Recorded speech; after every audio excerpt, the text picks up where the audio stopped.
Welcome back to our Just Cause 4 Spotlight series, where today we'll be taking a look into the new and improved Supply Drop function. Supply Drops, the successor to Just Cause 3's Rebel Drop, allows you to select exactly the vehicle, weapon, or even some cool random items that you want and fly them in via the menu. How's that for same-day delivery? With a whopping total of 104 vehicles, as well as new exotic types that have various functions, transporting yourself around the world has never been more fun. Seriously, just look how many vehicles there are, and this isn't even all of them. It's insane! Or, if combat is more your cup of tea, the various weapons, including the iconic wind gun, are available too. How does a supply drop work?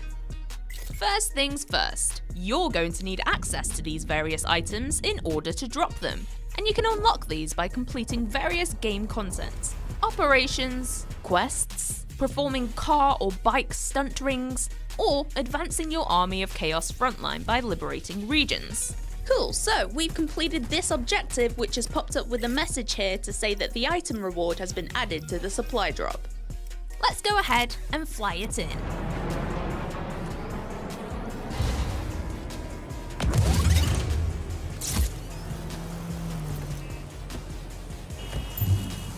Another new feature is being able to precisely angle your drop using the Ghost container, rather than just throwing a beacon and hoping for the best like in Just Cause 3. This is perfect for setting up intricate stunts, dropping a boat into a river, or angling a car away from enemies for an escape.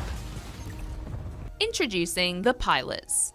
There's a total of 7 pilots that Rico can unlock as you progress in achieving Chaos milestones. Fortuna and Bulldog are available immediately. Aragon unlocks at milestone 4, Ballerina at 6, Brujo 9, Yumo 11, and finally Fiera at milestone 14. The more pilots you have, the more frequently you can supply drop items, so it's definitely worth causing chaos. Loadouts. Each pilot has a loadout function similar to the grapple hook, so you can assign certain items to each one. Then, simply quick drop those items in, without having to go back and select them from the menu again.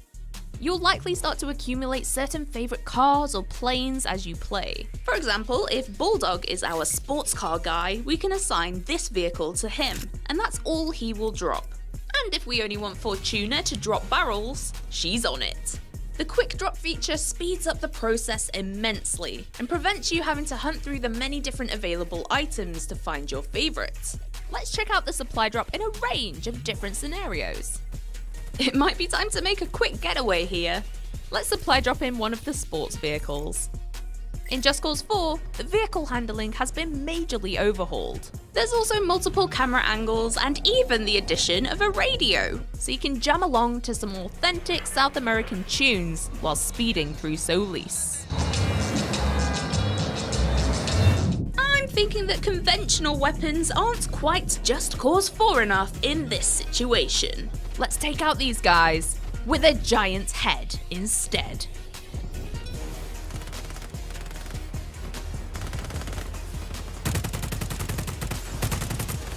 Thanks for watching our spotlight on supply drops. What vehicle, weapon, or sandbox toy do you think you'll be flying in the most? Let us know in the comments below. Be sure to subscribe and hit that notification bell to be told when we upload, and we'll see you in another Just Cause 4 video. Bye bye for now. Welcome to Spotlight. This is a video series where we take a closer look into a different aspect of Just Cause 4. If you're looking for fresh information and sneak peeks on gameplay, you have come to the right place. For our first episode, we're focusing on the rich, bustling world of Solis and the gargantuan biomes, intricate sub-biomes, and of course, extreme weather. It's time to take a tour of the huge world that you'll be exploring as of December 4th. The world of Solis. Taking inspiration from South America, Solis is the most diverse and memorable landscape that Just Cause has ever had. There's a vast array of unique landmarks that you can discover and explore. It is incredibly tempting to take a buggy ride through the dusty desert at sunset, or hike up a humid hill in the rainforest, and simply get lost in the gorgeous atmosphere. Avalanche Studios have really gone back to the roots of Just Cause, and now has a map that will excite your curiosity no matter where you look. This rich South American-inspired setting introduces 4 distinct biomes comprising of rainforest, grasslands, desert, and alpine. How do these different biomes alter the way you play? These biomes have various vertical opportunities. Plateaus, mountains, and canyons mix up the terrain. They also need to cater to places where it's fun to drive and use the new vehicles. From rolling hills to sand dunes to a brand new interstate with no speed limits. So, let's explore each biome. Heavily inspired by the Andes, the alpine biome is harsh and hostile. If you're trying to beat that personal best for the longest continuous wingsuit run, the alpine is the place to trial it. The feeling of flying through a freezing valley and being totally encapsulated by towering mountains is an unrivaled sensation and a distinctly different experience from any other part of the world. The twisting roads make for an interesting journey by car, but you've got to give the snowmobile a go and smash through the snowy plains. There's even a unique train journey that chugs along the rail tracks. Why not hop aboard? This extreme weather in the Alpine region comes in the form of roaring blizzards. Fierce winds and stripped visibility makes for one mean weather type. Here we are in the tropical, humid lands of the rainforest. It's massive, and is actually the largest of all the regions in Just Cause 4. With various layers to its canopy, this will alter the way you move around the biome. The thick pockets of forest means wingsuiting through the midsection will be difficult. So instead of flying low, stretch up high above the canopy for a more open, easier way to travel. The boundless trees are a great option to use when grappling onto and initially lifting yourself up into the sky.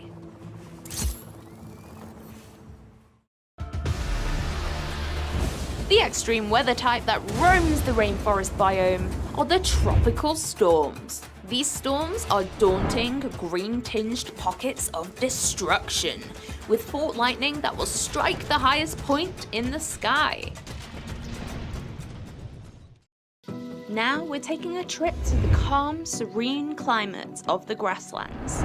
This biome takes its inspiration from the Pampas in Argentina, but has been injected with true Just Cause verticality, and is mostly developed towards agriculture with stretches of corn, wheat, and other grains. This is the most populated part of Solis, with everything from vast cities and towering skyscrapers to bustling farmlands and fields. Driving the buggy or the ATV over these hills is insanely fun.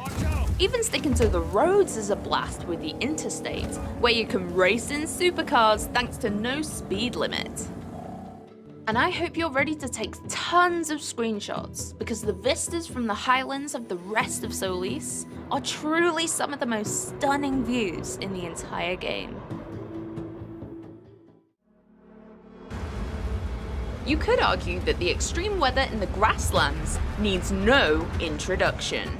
One word: tornadoes.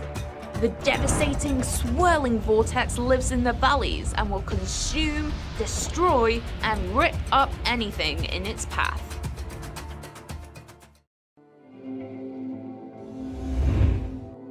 Once lush grasslands have since dried out and have turned into a hostile and dry wilderness. The smallest of all the biomes, it is a mixture between areas of smooth sand dunes and rougher, rockier bands. It almost looks like an alien planet, a whole new world. The wide open spaces, few roads, and drifting sand dunes are perfect for a cross-country buggy ride across the desert. Of course, this being Just Cause 4, you can attach some boosters on the back for rocket-fast transportation. In the desert, we don't need roads, you make your own path. The open desert is also an air vehicle playground, so feel free to use helicopters and planes wherever you want. As all the biomes, the desert is also a great example of finding curiosities in all directions. It begs the question, where do I go next? The answer is entirely up to you. This extreme weather type affects visibility massively. It's very hard to see who you're fighting, where you're driving, and what you're doing. The Black Hand.